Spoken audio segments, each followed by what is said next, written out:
تازہ ترین ویڈیوز کے لیے چینل کو سبسکرائب کر کے بیل آئیکن اور آل نوٹیفیکیشن پر کلک کریں تاکہ آپ کو ملے ہر اپڈیٹ سب سے پہلے۔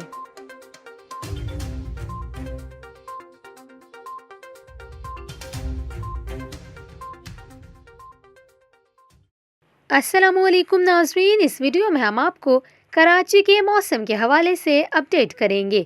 کراچی والے کچھ ایسا سمجھ رہے ہیں کہ سردیاں اب ختم ہونے والی ہیں، جتنی سردی ہو گئی اتنی ہی کافی ہے، لیکن آپ کو بتائیں کہ ایسا بالکل نہیں ہونے جا رہا۔ جی ہاں، ایک نجی محکمہ موسمیات نے پیش گوئی کی ہے کہ 22 جنوری سے بلوچستان میں ایک شدید ترین سردی کی لہر داخل ہونے کا امکان ہے، جو اس سیزن کی بلوچستان کے لیے شدید ترین سردی کی لہر ثابت ہو سکتی ہے۔ شہر قائد میں بھی اس کے اثرات 23 جنوری سے دیکھے جائیں گے۔ تاہم ابھی یہ نہیں کہا جا سکتا کہ سردی کی یہ لہر کتنی شدید ہوگی، اس کے لیے کچھ تو انتظار کرنا ہوگا، لیکن فی الحال یہ بات تو طے ہے کہ سردیاں ابھی ختم نہیں ہو رہی۔ فروری میں بھی سردی کی لہریں کراچی کا رخ کریں گی۔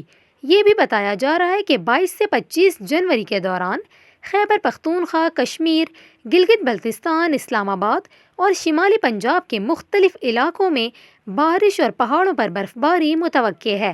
دھند کے حوالے سے بات کریں تو پنجاب کے بیشتر علاقوں میں، جنوبی خیبر پختونخوا اور بالائی سندھ کے مختلف علاقوں میں اگلے 3 دن تک بھی رات سے دوپہر کے اوقات میں دھند چھائے رہنے کا امکان ہے۔